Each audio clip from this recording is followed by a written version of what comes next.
President Bush rallies an army of emergency workers and volunteers, giving and getting a much-needed boost as he confronts the grave issue of retaliation. Around the world, the horrifying week ends on a solemn note. Sing grace, how sweet the sound.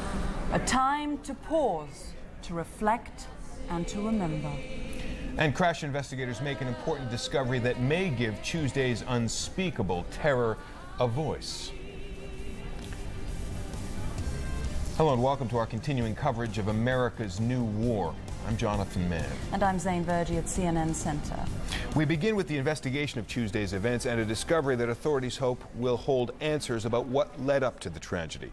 Federal officials have recovered the cockpit voice recorder from the Pennsylvania crash site of United Airlines Flight 93. Both recorders from the Pentagon crash site have also been recovered. The cockpit voice recorder is meant to capture pilots' conversations during the last 30 minutes of flight, and the Pennsylvania recorders could reveal whether passengers indeed tried to regain control of hijacked Flight 93. At approximately 8:25 p.m. this evening, the voice data recorder was recovered by investigators in the crater.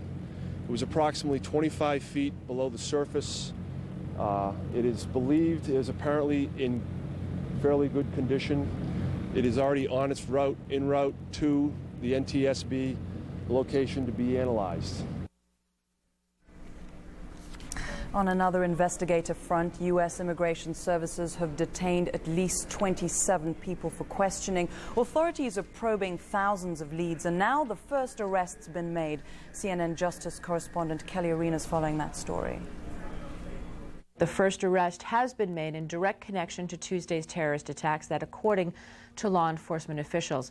Now, an individual that was detained at JFK Airport in New York is in custody on a material witness warrant. Now, we don't have any more specifics at this point, but a material witness warrant is issued when it can be demonstrated that there is information that's highly relevant to a criminal investigation and when there is a risk of flight. Law enforcement sources say to expect much more such arrests in coming days. Now, sources say that at least 2 people in custody have provided what they describe as very useful and helpful information in moving this investigation forward.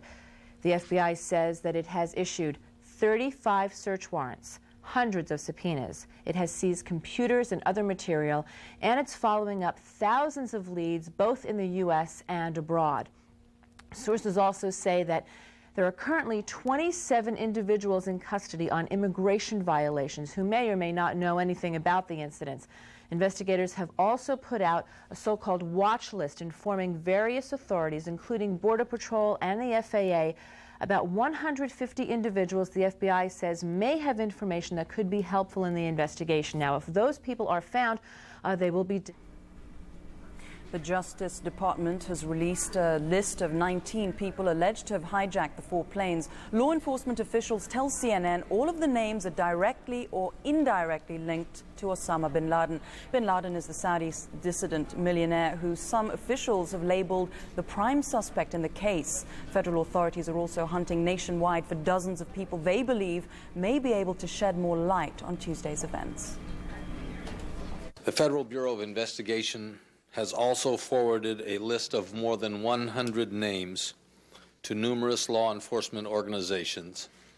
These are the names of individuals the FBI would like to talk to because we believe they may have information that could be helpful to the investigation.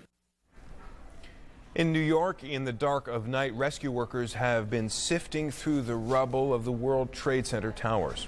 4 days after the attacks, they are still holding out hope of finding survivors under the debris. Garrick Utley is monitoring events in New York and joins us now. Garrick? Jonathan, although the hope is still very much there, with each passing day it has to get a bit slimmer for those who are still trying to find out what happened to their friends and their relatives there. One of the interesting aspects about the scene there, which we're looking at, is that despite the fact that it's nearly 4 days since the tragedy, there are still small fires burning here and there, igniting spontaneously. It just gives you an idea of the dimension of the tragedy, what happened there, the death and destruction. Our correspondent Alessio Vinci is on the scene to give us more details. Good morning, Alessio.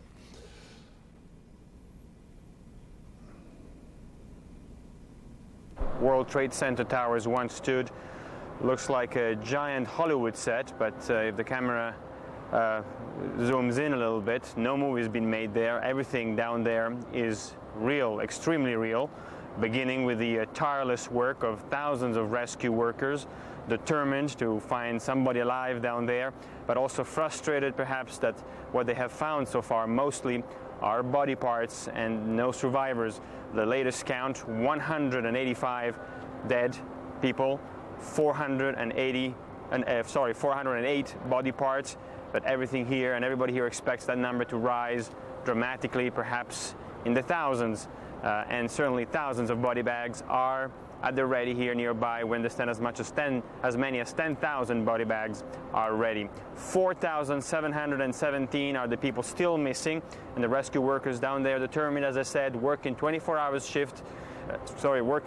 shift for long hours in trying to find perhaps even one body down there. They must believe that among those more than 4,000 people who are in there, perhaps one may still be alive, perhaps in an air pocket or underneath a big piece of concrete. There, as you can see from these pictures, the rescue workers, they're working with large cranes, but also some of the workers using their hands in removing some of the debris, because perhaps they don't want to try to spoil too much the scene. And as you can see also from these pictures, there is still smoldering, there's still a white smoke and billowing out from the debris. Understand there are some pockets of fires, perhaps down deep below, and of course still the steel and the iron is still smoldering.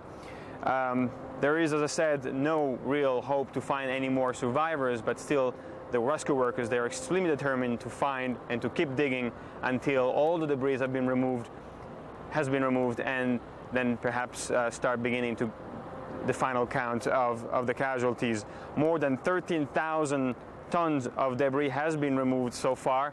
They have been taken from here to Staten Island using some big trucks on that island there, not far away from here. The FBI is searching through it to see any clues.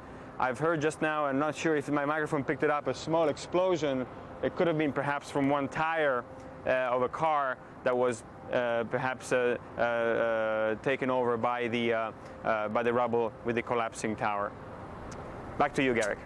Thank you very much, Alessio. And just one sign as to how this operation organization is getting better organized. Right after the explosion on Tuesday, when the rescue work started, there were many volunteers who flooded in to help with the work. Now authorities here in New York City are saying they don't need any more volunteers. It's all organized. They have their shifts worked out, and it's going to go on for weeks and probably months to come. Zane, back to you. Eric, thank you. Well, President Bush traveled to New York on Friday for a first-hand look at the devastation left behind by Tuesday's attacks. He then headed to Camp David, where he'll spend the weekend meeting with his national security advisors and making decisions about what comes next. John King has more.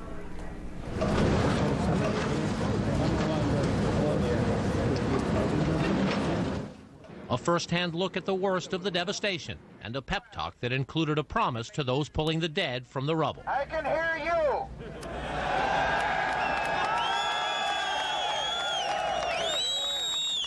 I can hear you. The rest of the world hears you.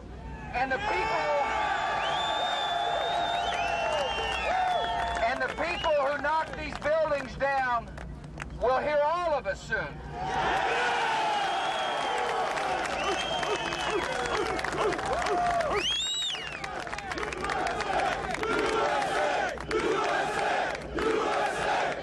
After his emotional tour of New York, Mr. Bush was asked if he knew who was responsible. We know we got a suspect. But lead suspect Osama bin Laden is an elusive target, and aides say one of the president's greatest challenges is convincing an angry nation to be patient. This conflict was begun on the timing and terms of others. It will end in a way and at an hour of our choosing. Mr. Bush declared a national emergency and authorized a call-up of the National Guard and reservists. and Congress passed a resolution authorizing the president to use all necessary and appropriate force to retaliate. Senior officials say they do not rule out a first wave of military strikes in the near future. But Mr. Bush is asking his national security team and other world leaders to develop a long-range plan. For example, sources tell CNN the president is asking the leaders of Canada, France, Germany, Britain, and other nations to do more to break up terrorist cells in their countries, and asking Saudi Arabia and other moderate Arab nations to crack down on bin Laden's financial supporters and to take a tougher line with the Taliban in Afghanistan.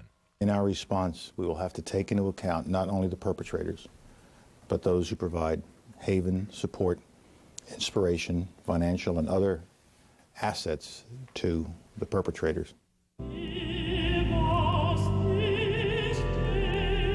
Mr. Bush also led the nation in a day of prayer and remembrance, with former presidents, the cabinet, and the Congress joining in.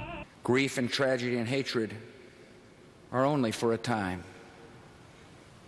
Goodness, remembrance, and love have no end.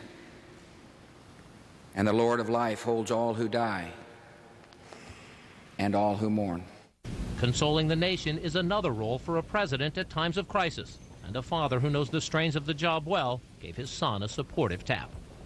Administration sources say weekend national security meetings will focus on options for responding, and senior officials tell CNN they enter those talks with one encouraging development. Pakistan, which borders Afghanistan, has now promised to fully cooperate in any U.S. operations. John King, CNN, the White House. Well, as John King just mentioned, Congress has sped through legislation that gives President Bush broad power to use force against the attackers. The House overwhelmingly approved the measure late Friday, 420-1. Representative Barbara Lee, the lone dissenter. The California Democrat says military action will not prevent international terrorism against the U.S. The Senate had already voted unanimously in favor of the resolution. And President Bush declared a national state of emergency Friday, paving the way for the Pentagon to call up as many as 50,000 reservists for homeland defense.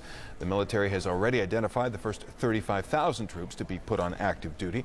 Mark Potter joins us now from the Pentagon with more. Mark?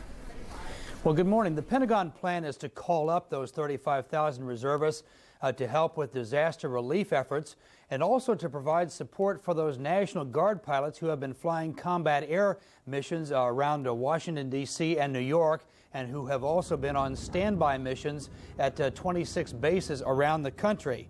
The reservists would also provide security at some of the nation's ports. Among those to be called, we are told, engineers, doctors, intelligence specialists, military police, and others.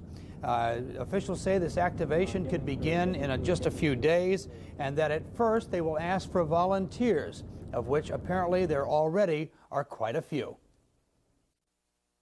We've had people who are knocking on the doors seeking to help. They want to serve. They want to be a part of this. They're very emotional. We've had to say, wait a little bit. You know, we've only had a matter of hours since this all began. We're proceeding along our way, and now we have the authorization to bring those people on board. Now, on CNN earlier, Senator John Warner said the widespread support around the country for military action is mirrored by the unity seen in Congress. 10 years ago, I helped draft the resolution that George Bush, then president, won the Gulf War with our coalition allies. It was 3 days and 3 nights of ferocious debate on the Senate floor, and it prevailed by only 5 votes. This one is 100 votes. What clear evidence, Senator Levin and I worked on the drafting with our leadership of this, what clear evidence of the unity in the Congress, and the Congress speak for the people of the United States. Now, overnight here at the Pentagon, workers at the attack site have been shoring up one of the collapsed walls. They hope to get that job done by sunrise today so that they can start bringing in finally some heavy equipment to remove more of the debris. Now, last night at the Pentagon, there was a candlelight vigil. As people lined the roadways, you can see them here as the workers drove by. They were greeted by the people standing quietly outside the Pentagon. There also were prayer services here yesterday where survivors of the crash eulogized those who died. The latest estimate is that 189 people died here Tuesday, 125 of them were Pentagon personnel. The 64 others were the passengers aboard the American Airlines 757 jet, which slammed into the Pentagon. Back to you. Mark Potter at the Pentagon, thanks very much. Zane? Thanks, Jonathan. Well, President Bush has called the foe in America's new war against terrorism a nameless, faceless enemy. And Secretary of State Colin Powell says retaliation won't be confined to the battlefield. The enemy is in many places. The enemy is not looking to be found. The enemy is hidden. The enemy is very often right here within our own country. And so you have to design a campaign plan that goes after that kind of enemy. And it isn't always blunt force military, although that is certainly an option. It may well be that the diplomatic efforts, political efforts, legal, financial, other efforts may be just as effective against that kind of an enemy as with military force. A public opinion survey suggests Americans overwhelmingly think the U.S. should take tough military action. In a CNN and Time poll, 62% of those polled said they feel Congress should declare war on those responsible for Tuesday's atrocities. 27% were opposed. The opinion poll sampling error is plus or minus 3%. One of the few governments that recognizes Afghanistan's ruling Taliban is neighboring Pakistan. But that country's military leader, General Pervez Musharraf, is now promising support for the United States.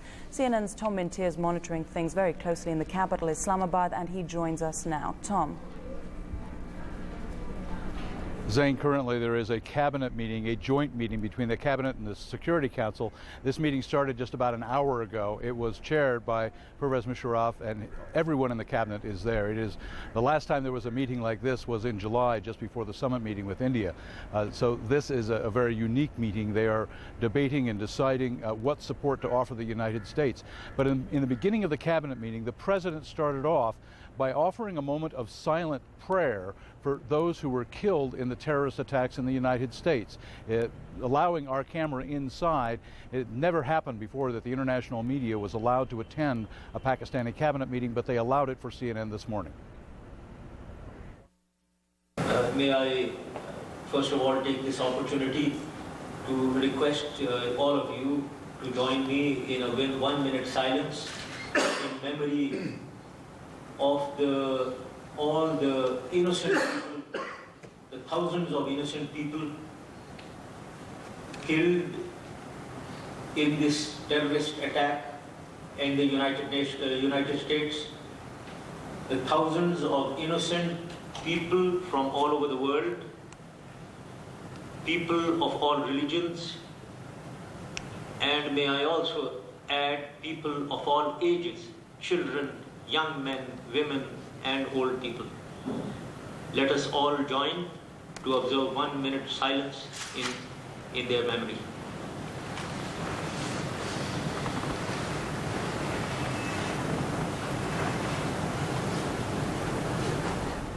I asked the president going into this cabinet meeting if the decision had been made to assist the United States. He said, I'm going to present it to the cabinet and the Security Council right now. I also had the opportunity to talk to Abdul Sattar, the Pakistani foreign minister, and talked about the Pakistanis providing intelligence to the Americans should a military strike take place. He said he wanted to wait until the cabinet meeting was being completed, but he said the level of cooperation for a long time has been quite good. So painting a very positive outlook going into this cabinet meeting. We will probably receive a written statement in the next couple of hours on the actual decisions, but there have been several calls between the U.S. Secretary of State Colin Powell and the Pakistani president outlining what the United States would like. The new ambassador to Pakistan, who just presented her credentials to the Pakistani president a couple of days ago, also held a meeting which lasted nearly an hour where she outlined what assistance the United States would like to have from Pakistan. It is extremely critical. You heard John King mention earlier how critical the assistance that Pakistan might offer should indeed military action take place inside Afghanistan. Zane? Tom, what kind of domestic backlash could there be of Pakistan's support to the United States? Well, I think the last time the United States sent cruise missiles into Afghanistan, there was probably a bit of backlash here. There were riots in the street. But this may be different. Most of the leadership that I talked to this morning inside the cabinet meeting expressed horror and outrage at what had taken place both at the Pentagon and at the World Trade Center. They said this goes beyond any act of defiance in the name of any religions. They said this is beyond the scope of human imagination to do something like this. They called it crimes against humanity, were words that I was hearing outside the cabinet room. So if you listen to the voices that were going into that cabinet meeting, there was a great deal of concern for what has taken place in the United States, and it seemed to indicate that the level of support against this type of act was very strong inside the Pakistani cabinet. Tom Mintier in Islamabad. John. The U.S. is preparing for war. A coalition of nations is forming, and as we've just heard, Pakistan seems to be edging towards it. How's all this being viewed in Kabul, capital of Afghanistan itself? Correspondent Nick Robertson joins us now by video phone with the word there. Nick?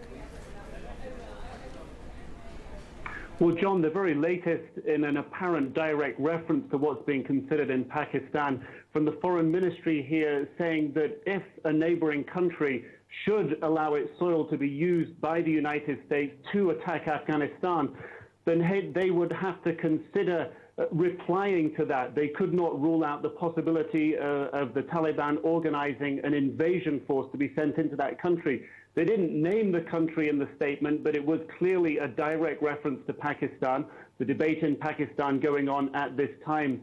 Also in the statement from the foreign ministry, they said that for a short time, all foreign nationals living in Afghanistan would be forced to leave. There are many Pakistani businessmen who come here to Afghanistan. Pakistan has enjoyed very close relations with the Taliban over the last 4 or 5 years, and essentially the Taliban have really come to rely on Pakistan for all sorts of trade, for food goods, for business commodities. Most of what arrives in Kabul in terms of what one finds in the shops, food, whether it's a laptop computer, a photocopier machine, anything like that will come generally through Pakistan. So the Taliban have a great deal of reliance on their relationship with Pakistan, and for that reason they would be very threatened by the fact that Pakistan could begin to side with the United States right now. Jonathan? Is anyone there talking about negotiation or dialogue with the United States? Is the tone there accommodating in any way, or simply bellicose? It seems at the moment, Jonathan, that it's a very defiant position. There appears to be no diplomacy that we can detect going on at this time. Certainly in the early stages, there was a degree of diplomacy. Pakistan, we understand, was asked to pass a message to the Taliban leadership. Most likely that message did come from the United States. We don't know that for certain, but most likely that's where it came from. But we've heard of no such talks in the last 3 days, and a diplomacy doesn't appear to be going on at the moment. Last night, Mullah Omar, the supreme leader of the Taliban, in a 15-minute radio address to the nation, really sort of geared them up to expect attack from America, told people that to put their faith in Allah and they would be safe, not to be afraid of an attack by America. He also went on to say that people should remember the sacrifices that their fathers and grandfathers made, dying for the cause of Islam. So really the nation here appears to be being prepared for attack by America, and Mullah Omar preparing the nation to repel that, to be very defiant in the face of it. It has to be said that Afghanistan has been in conflict the last 20 years. So for many people here, the fact that there would be another wave of attacks against the country is essentially just a continuation of an ongoing conflict. So it's nothing new for them, and for that reason, easier for them perhaps to accept that this might happen. Jonathan? Nick Robertson in Kabul. Thanks. Zane? Joining us now to discuss relations between Afghanistan and Pakistan is Wajid Shamsul Hassan in London. He's the former Pakistani High Commissioner to Britain. Sir, thank you for being with us. Let me start by asking you, you heard what Nick had to say just a moment ago, saying that the Taliban have threatened to launch an invasion into any neighboring country that offers support to the United States, be it access to ground bases or air bases. Do you think the Taliban is bluffing? No, Taliban Zen are not bluffing, because they have got extended interest in Pakistan in the shape of various jihadi organizations. So they are capable of creating trouble if Pakistan sides with United States whole hog and carries on what Americans want Pakistan government to do. So in such a case, Pakistan will have to see, that there is not a major backlash, because the Taliban have this over a dozen organizations, Mujahideen organizations, who are very closely liaised with them, and they can really create problems for General Musharraf's government. Are you saying that it could be politically impossible for Pervez Musharraf? No, I think it's the crime has been so horrendous that Musharraf definitely has the backing of the people in extending support to the United States to combat international terrorism. But I would feel that it would have been better if the United States had gone to the United Nations and involved them in an operation that would not look like just a retaliatory measure, a measure to, a measure based on finding an scapegoat and striking at it. Instead of it should have been a global effort so that more and more people were involved. You could have quietened the streets, agitating the streets in the Middle East. You could have quietened dissent in other countries as well if you had sorted an action through United Nations. How critical a point is Pakistan at right now? It's definitely a very critical point, because Pakistan has been the main supporter of Taliban. The army has been looking after them, and they have been underwriting their civilian expenses. They have been providing them oil, they have been providing them food. But Taliban definitely is much dependent on Pakistan. And if Pakistan cuts off all these things to Taliban, they will be in real soup. But again, they have already hit rock bottom. There is not a building to look at in Kabul or around Kabul. Poverty is all over. There is no consideration for sick or the injured. So they already hit the rock bottom. They don't care what happens to them. They are in a state of mind where they would, as Mullah Omar said, die for Islam. And more and more, what my fears are, that as in international media it seems to be building it up, we are going to land up in what Samuel Huntington had said years ago, a clash of civilizations. You are going to see revival of crusades. I think that will be the most dreaded thing that to happen to this world, if that happens, Could you explain that a little more specifically, clash of civilizations? Why would that happen? Well, if you look at the stories that we have heard in England today, or stories from all over other places, the attacks on Muslim buses, Muslim schools, Muslim mosques, and it seems to be, by the perception that has been created is that it is Islam versus Christianity or Islam versus United States. That is not the case. There are 2 billion Muslims in the world, and they are not all terrorists. But the perception that is being created is they are terrorists, and that is not a fact. So in order to create a situation where this sort of hatred doesn't generate further than what it is today, I think the world leaders, especially President Bush, should act very cautiously instead of being trigger happy or jumping to his guns on premises, on just mere conjectures or media perceptions that Osama is the person. Well, you must have credible evidence to prove that Osama is the person. Then only you must convince the world that we have got the evidence and we want to go after him. That would be the thing that will